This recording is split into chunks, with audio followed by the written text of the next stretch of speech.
ACP Rundown fans, I'm Karsten. I'm here with Annie Zelm from Cedar Point. How's it going? Good, good. So let us know what's going on with the latest construction on Gatekeeper. Sure. Well, the track is about 50% complete right now, so they're making progress on that. As you can see behind us, they're working on a break wall and some of the electricity. Much of the station work is taking place right now. They've put up the steel for that, and soon you'll start to see the queue lines actually being worked on much later in the project. But those queue lines will actually come underneath the lift hill and into the station, so people can see that and see people flying as they wait in line. Hopefully also get a beautiful view of the beach here. This is a very scenic part. So we're just happy that we can show off our beach with this new ride. We think the color scheme really complements Lake Erie very well, and it's looking good out here. Awesome. Tell us a little bit about the lighting and everything that's going to go on into that. Sure. Well, Gatekeeper will be unique in that each train will actually have lights, which is something that we don't have on trains right now at Cedar Point. But we'll also have some lighting, of course, on the ride structure, some decorative lighting out here to just really give an impact when the sun goes down here in Gatekeeper.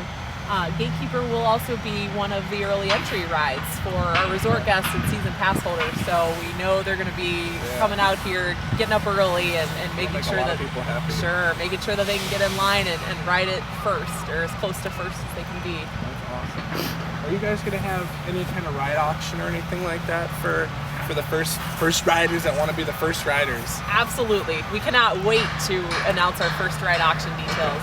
Still working it out. Have a couple things to set in stone before we announce that, but it's coming, and hopefully just a couple weeks here. Awesome. So get your money ready, right? Exactly. I would start saving right now. You know it's going to be competitive. And dimes and everything. Oh yeah. So, but we do have 96 seats that are available. So if you think about that, you know, get your friends together. Maybe think about what you want to do for the first ride auction. We'll also have a number of things, hopefully some contests as we move closer to the season, where if you can't make it to the first ride auction, or you just haven't gotten that money together, there'll be other ways that you can try to score yourself a front row seat. That'll be awesome. See all the action. We will have a media day as well. So stay tuned for all of that. Awesome. We have a bunch of construction going on here. Tell us a little about what's going on. Sure. Well, you can see that a lot is happening right now, Carson. We've actually poured the concrete for what will become the foundation for these giant keyhole structures. Now, these are just massive. What we have behind us each are about 25 feet tall. The keyhole towers will be 100 feet total. So if you can imagine this times 4, it's going to be a very, very impressive structure. That will be happening in just a few weeks. Those keyhole pieces of steel will be arriving. They'll be assembled right here on the site. Again, that should happen early February. And from there, the ride track will continue. And the coaster will, of course, just slot narrowly through those keyholes and continue out to the Blue Streak before making its turnaround. So this will be an amazing thing for our guests to see every single day. Walking right under the coaster, starting their day off, looking up and seeing the flyover. There's going to be a brand new gate and everything too? Brand new gate. We'll actually have a main entrance that includes 3 vans of group sales, a new season pass center, and a new guest services office, just to make things more accessible, easier for our guests when they come here to the park.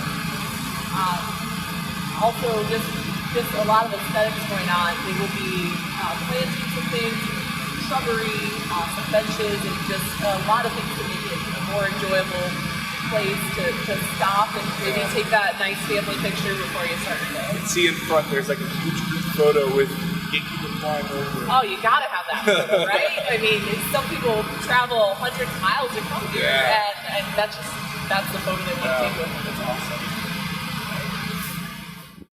All right, so we see a huge Coca-Cola truck here. What's going on with that?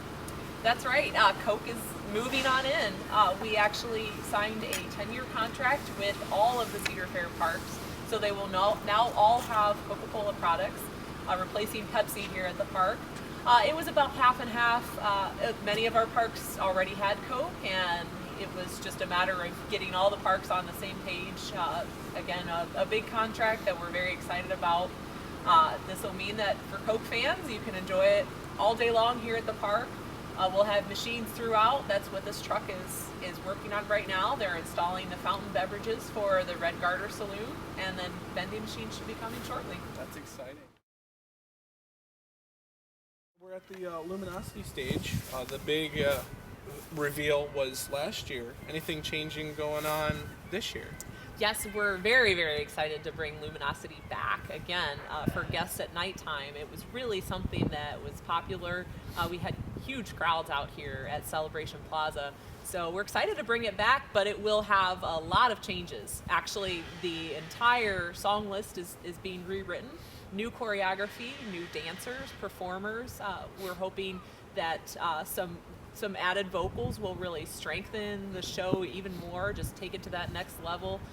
But we had such success with it that we can't wait to bring it back. It'll look like a completely different show. The same idea, though, of at the end of the day, just celebrate all the fun that you've had and get out there and dance and just reconnect with people.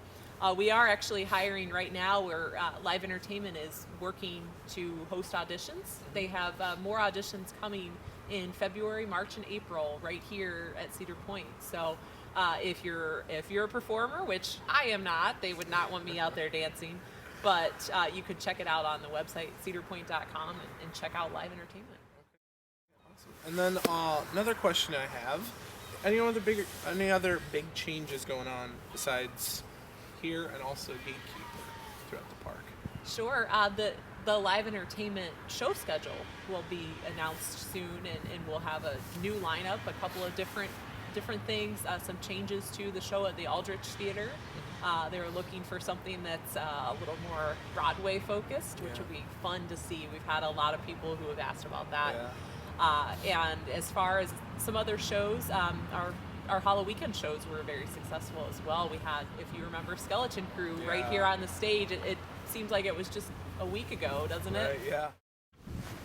As you see, we are inside the park now, away from Gatekeeper, unfortunately. But tell us about what's going on with the wave swinger and everything like that. Well, as you can see, it's not doing a lot of waving right now. This is part of a routine process that happens every year, just basically winterizing the rides and making all the needed upgrades and repairs.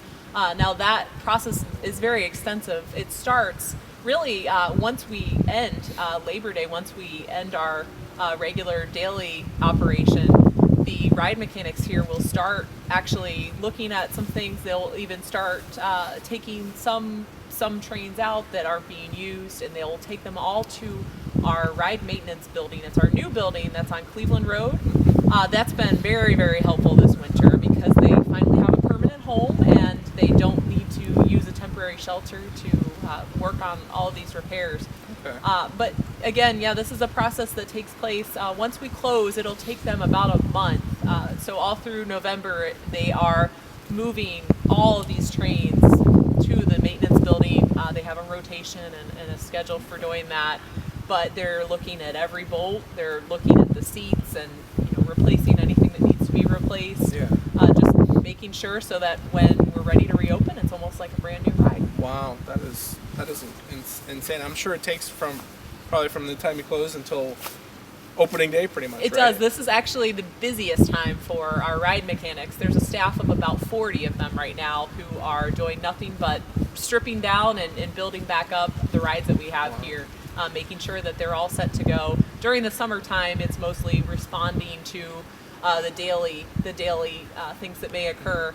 But winter, it's all, it's a complete overhaul. So it takes a lot of work. They're working now about 10 hours a day, 5 to 6 days a week, doing just that. Taking one coaster and winterizing it, taking down the trains, that would take one man weeks. So that's why they have a good team together. Right now, I believe they just finished working on Wicked Twister and Raptor, and then they're moving the next round of rides in, probably Millennium Force, Top Thrill Dragster. Dragster is is the most time-consuming ride, as you can imagine. All that wear and tear, going 120 miles an hour really can, start to wear down some wheels and things like that. So they completely look at that and replace anything that needs to be replaced. Wow. So is there a specific team that works on flat rides, or is it just all, let's just jump in and let's go? Everybody chips in and just gets the job done. Okay. Obviously, some of the rides are a lot more intensive to do than others. Wave Swinger, as you can see, is just completely taken down, and that's just so that it can be rebuilt and ready to go when we open May 11th. Wow, awesome. Yeah. Thank you.